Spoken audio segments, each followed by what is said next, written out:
ट्यालीमा काम गर्दा धेरै जसोलाई गाह्रो लाग्ने कुरा हो स्टक मेन्टेन गर्न। तपाईलाई नै गाह्रो लाग्छ भने आजदेखि लाग्दैन, यो म ग्यारेन्टी लिन्छु। नमस्कार, तपाईहरु सबैलाई एएमडी कोचिङमा स्वागत छ।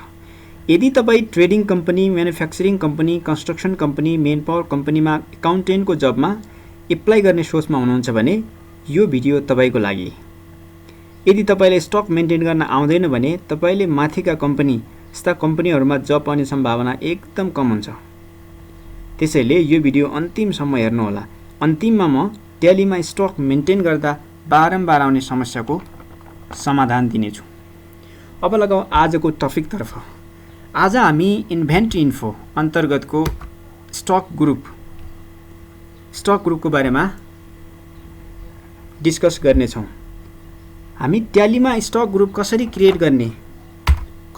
गर्ने भन्ने सिक्नु भन्दा पहिला मैले तपाईहरुको सजिलोको लागि एउटा प्रेजेन्टेसन बनाएको छु। यो हेरौँ। प्रायजसो इन्भेन्ट्री स्टक 3 किसिमको हुन्छ, हैन? एउटा र मेटेरियल कच्चा पदार्थ, फिनिश गुड्स अनि वर्क इन प्रोग्रेस। यो भनेको कम्प्लिट नभएको, फिनिश गुड्स कम्प्लिट भएको, है, बेच्ने योग्य। यदि तपाई म्यानुफ्याक्चरिङ कम्पनीमा काम गर्ने सोचमा हुनुहुन्छ भने यो 3 किसिमकै तीनवटै तपाईको इन्भेन्ट्रीको ग्रुप त्यहाँ भेट्नुहुन्छ तपाईले। तर यदि तपाई ट्रेडिङ कम्पनी जसले सामान किनेर बेच्छ, ट्रेडिङ कम्पनीमा काम गर्नुहुन्छ भने तपाईले त्यहाँ फिनिश गुड्स पाउनुहुन्छ। आज हामी ट्रेडिङ कम्पनीको बारेमा डिस्कस गर्नेछौँ। म्यानुफ्याक्चरिङ कम्पनीको बारेमा हामी पछि हेर्नेछौँ। आज हामी ट्रेडिङ कम्पनीमा मैले एबीसी लिक्विडको इक्जाम्पल लिएको छु। ट्यालीमा यी हाम्रो ग्रुप जसरी अकाउन्ट इन्फोमा ग्रुपहरू ट्यालीले नै क्रिएट गरेर दिएको हुन्थ्यो, यसमा भने त्यस्तो हुँदैन। कारण किनभने ट्यालीलाई थाहा हुँदैन नि त कुन कम्पनीले कस्तो स्टक मेन्टेन गर्छ भनेर, हैन? त्यही भएर चाहिँ यसमा चाहिँ हामी आफैले स्टक मेन्टेन गर्नुपर्छ, है। अब मैले एबीसी लिक्विडको लिएको छु। अब मानौ एबीसी लिक्विडले फिनिश गुड्स बेच्छ। सुरुको ग्रुप कुन भयो त? फिनिश गुड्स, हेड ग्रुप भयो चाहिँ, हैन? फिनिश गुड्स मध्येमा दुईवटा सब ग्रुप, 2 किसिमको उसले प्रोडक्ट बेच्छ। एउटा हार्ड ड्रिङ्क भनेर, एउटा सफ्ट ड्रिङ्क भनेर, अथवा कोल्ड ड्रिङ्क भनेर, भन्नु पनि। अब यो group hard drink finish goods हो, यो पनि फिनिश गुड्स हो। यो हो तपाईको सब ग्रुप, है। फेरि त्यो भित्रको पनि सब ग्रुप, सफ्ट ड्रिङ्कको तपाईले सब ग्रुप हेर्नुभयो भने मानौ उसले कोका कोला कम्पनीको प्रोडक्ट बेच्दो रहेछ, अथवा पेप्सी कोलाको बेच्दो रहेछ, हैन? हार्ड ड्रिङ्क लिने हो भने एउटा बियर बेच्दो रहेछ, मानौ एउटा भोड्का, अरू पनि होला, अरू ब्रान्डहरू, वाइनहरू होला, के होला, हैन? अब मानौ उसले फेरि कोका कोलामा पनि तपाईको एउटा स्प्राइटको ग्रुप बेच्दो रहेछ, एउटा कोको, अरू पनि होला, फ्यान्टाहरू, ड्यूहरू, माउन्टेनहरू, के हुन्छ नि, हैन? अनि अर्को होला पेप्सी कोलाकोले एउटा पेप्सी बेच्दो रहेछ, एउटा स्लाइस बेच्दो रहेछ। अब हामीले के हेर्नु पर्यो त भन्दाखेरि सुरुको ग्रुप बनाउनु पर्यो फिनिश गुड्सको, हैन? अनि फिनिश गुड्स पछि तपाईको सफ्ट ड्रिङ्कको अन्डर फिनिश गुड्स, अनि हार्ड ड्रिङ्क पनि अन्डर फिनिश गुड्समा पर्छ। अनि फेरि तपाईले कोका कोला क्रिएट गर्नुभयो भने under soft drink, Coca Cola soft ड्रिङ्कको हो नि त सब ग्रुप, हैन? अनि पेप्सी कोला सफ्ट ड्रिङ्क। फेरि तपाईँ यतातिर हेर्नुहुन्छ भने भोड्काको ग्रुप हेर्नुहुन्छ भने भोड्का हार्ड ड्रिङ्कको पर्यो, बियर पनि हार्ड ड्रिङ्कमा पर्यो, हैन? अनि अर्को छ तपाईको Pepsi Cola slice Pepsi Cola. अनि तपाईको Coca Cola Sprite Coca Cola. यदि यो लिक्विड कम्पनीको स्टकको बारेमा तपाईले मेन्टेन गर्न राम्रोसँग आयो भने तपाईले अरू जस्तो सुकै कम्पनीको पनि स्टक मेन्टेन गर्न सक्नुहुन्छ। बुझ्नुभयो नि? यो धेरै स्टक भएको वाला यस्तो हो, है। अब यो मैले ग्रुपमा राख्नुको कारण त तपाईले बुझ्नुभयो होला, किनभने आइटम भनेको के हो भन्दाखेरि हामी जुन पर्टिकुलर चीज किन्छौं नि पैसा तिरेर मानौ एक बोतल किन्छौं एक पिस किन्छौं हो त्यो चाहिँ स्टक आइटममा पर्छ जस्तो यहाँ तपाई तल हेर्नुस् मैले यहाँ बट भनेर लेखेको छु अब कोकमा पनि जस्तो हामी एउटा कोक दिनु त भनेर पसलेवालालाई भन्यो भने हैन उले हामीलाई पुरै कोक त दिदैन नि उले एउटा पर्टिकुलर दिन्छ कि 1 लिटरको आधी लिटरको जम्बो लिने कि भनेर भन्नुभयो त्यही भएर हामीले 1 लिटर कोक भनेको स्टक आइटम भयो 2 लिटर जम्बो स्प्राइट भनेको स्टक आइटम भयो जस्तो 1 क्वार्टर रुसलान भोड्काको 1 क्वार्टर कति एमएल को होला त्यो आइटम भयो तर भोड्का रुसलान भोड्काको ग्रुप एउटा ग्रुप भयो हैन 1 बोतल गोर्खा बियर भनेर भन्यो भने त्यो होला फेरि गोर्खा पनि त्यो क्यान बियर के हुन्छ नि है हो यसरी हामीले ग्रुप मेन्टेन गर्नुपर्छ तपाईले बुझ्नु भयो कि बुझ्नु भएन कमेन्टमा लेख्नु होला है त अब सुरु गरौँ अब हामी ट्यालीमा कसरी ग्रुप क्रिएट गर्ने त यो विषयमा डिस्कस गरौँ तर त्यो भन्दा पहिला तपाईलाई आजको भिडियो कस्तो लाग्यो यदि राम्रो लागेको छ भने कमेन्टमा लेख्नु होला र लाइक चाहिँ गर्न नभुल्नु होला ल अब हामी सुरु गर्छौं ओके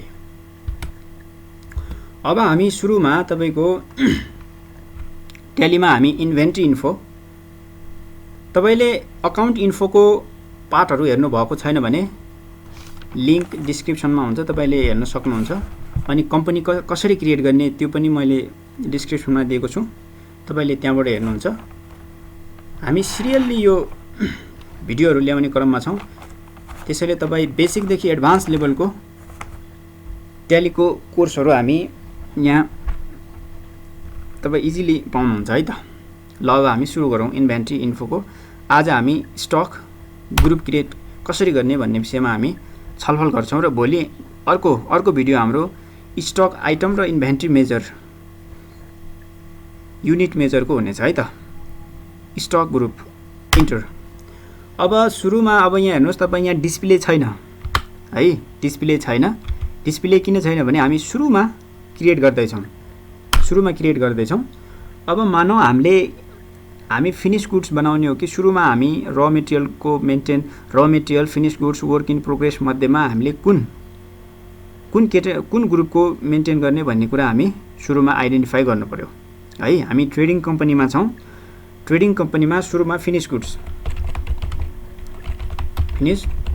गुड्स भनेर अन्डरमा प्राइमरी है अन्डरमा ध्यान दिने प्राइमरी यो किन प्राइमरी पर्यो त सुरुको ग्रुप भएर प्राइमरी पर्यो है अब अहिले त हाम्रोमा यो फिनिश गुड्स मात्रै छ प्राइमरीमा अब त्यो भन्दा फिनिश गुड्स भित्रको हामीले अगाडि के भनेको थियौ यहाँ के भनेको थियौ यो फिनिश गुड्स भित्रको हामी सफ्ट ड्रिंक र हार्ड ड्रिंक हैन सफ्ट ड्रिंक केमा यो चाहिँ नि अन्डर फिनिश गुड्समा है अन्डर फिनिश गुड्समा डाउन रिली गर्नु अनि इन्टर गर्नु अनि भयो अब अर्को छ हार्ड ड्रिंक अन्डर यो पनि फिनिश गुड्समा है फिनिश गुड्समा बुझ्नुभयो अब अर्को छ अब हामी सफ्ट ड्रिंक तिरको जाउँ पेप्सी कोला यो चाहिँ नि सफ्ट ड्रिंकमा पर्यो बुझ्नुभयो नि सफ्ट ड्रिंकमा अब अर्को छ कोका कोला कम्पनीको यो पनि सफ्ट ड्रिंकमा है अब यतातिर भोड्का कोले खानु भएको छैन है ओ खानु हुँदैन धेरै खानु हुँदैन भोड्का हाम्रो हार्ड ड्रिंकमा अब अर्को छ बियर यो पनि हार्ड ड्रिंकमा अर्को अब फेरि त बियर भित्रकै अर्को ग्रुप लियौं मानौ अर्ना बियरको हामी अर्ना बियर बेच्छौं अर्ना बियर अन्डर यो चाहिँ नि बियरमा पर्यो है अब अर्को छ गोर्खा। गोर्खा बियर, यो पनि बियरमा। अर्को हामीले 8848 भोड्काको एउटा ग्रुप ब्रान्ड बेच्दो रहेछ। 8848 यो चाहिँ नि हाम्रो भोड्कामा भन्नुभयो। एउटा अर्को छ रुसलान भोड्का। रुसलान भोड्का पनि भोड्कामा। अब हामी कोकतिर जाउँ। कोकको ग्रुप कोका कोला भन्नुभयो। स्प्राइट पनि कोका कोला कम्पनीको हो भनेर मानौ, हुनसक्छ अर्कै कम्पनीको हुनसक्छ। अब हामी कोका कोलाको पनि सकियो। अब हामी पेप्सी कोलातिर जाउँ। पेप्सीकोमा जाउँ। पेप्सी यो चाहिँ नि पेप्सी कोलामा है। अब अर्को छ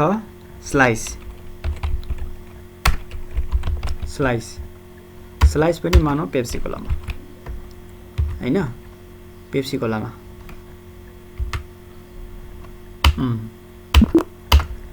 ओके, यसरी ग्रुप क्रिएट गर्ने। अब हामी डिस्प्लेमा जाउँ। ल हेर्नुस्, यो हो ग्रुप हैन। तपाई 88 अब यहाँ मध्ये तपाईले यहाँ जुनसुकै पनि हेर्न सक्नुहुन्छ। अब अर्को छ अल्टरमा। अल्टरबाट हामीले डिलिट गर्ने, नाम चेन्ज गर्ने हैन, सच्याउने है, अल्टर गर्ने। अब मानौ यो भोड्का हेरौँ। भोड्कालाई तपाईले डिलिट गर्नु पर्यो। अल्ट डी डिलिट गर्न, अल्ट डी। तर किन भइरा छैन त? ओ, यो मेन समस्या आउँछ यहाँ भन्नुभयो नि। मेन समस्या आउँछ। मैले आज तपाईलाई मेन समस्या आउने समस्याको बारेमा भन्छु भनेको थिएँ है सुरुमा। ल हेर्नुस्, हामीले अहिले डिलिट गर्न खोजेको कुन हो? भोड्का। यो डिलिट भएन किनभने यसको तल मेम्बर छ के, बुझ्नुभयो नि, सब ग्रुप छ। तपाईले यहाँ फिनिश्ड स्टक डिलिट गर्छु भन्न पाउनुहुन्न, किनभने यहाँ सफ्ट ड्रिङ्क छ, हार्ड ड्रिङ्क छ, सब ग्रुपहरू छन् हैन। अब तपाईले यो डिलिट गर्नको लागि यो सबै एक एक गरेर डिलिट गर्नुपर्छ, डिलिट गर्दै जानुपर्छ, अनि मात्रै हुन्छ। अब तपाईले रुसलान भोड्का सुरुमा डिलिट गर्नु पर्यो, अनि अर्को 8848 गर्नु पर्यो, र तपाईले भोड्का डिलिट गर्न पाउनुहुन्छ। अब हेर्नुस्, तपाई हामी 8848 लाई डिलिट गरौँ। 8848 लाई हामी डिलिट गरौँ, अल्ट डी भयो, इन्टर भयो नि हैन। हो, तर भोड्का चाहिँ नि डिलिट हुँदैन। भोड्का फेरि पनि डिलिट हुँदैन, किनभने रुसलान भोड्का छ। अल्ट डी, बुझ्नुभयो? हुँदैन। अथवा तपाईँ यहाँ डिलिटमा थिच्नु होला है, बुझ्नुभयो? आजको भिडियो कस्तो लाग्यो कमेन्टमा लेख्नु होला। राम्रो लागे साथीभाइलाई सेयर गर्नु होला, नराम्रो लागे हामीलाई भन्नु होला है। अब अर्को भिडियोमा हामी स्टक आइटमको बारेमा, स्टक आइटम अलि लेन्थी हुनसक्छ, किनभने यहाँ युनिट अफ मेजर, केजीहरू, बोतलहरू, क्वान्टिटी मेजर हामीले बनाउनु पर्ने हुन्छ। त्यही भएर त्यो चाहिँ अर्को भिडियोमा। आजको भिडियो कस्तो लाग्यो? अहिलेलाई छुट्यौँ, अर्को भिडियोसम्मको लागि हस्त, धन्यवाद।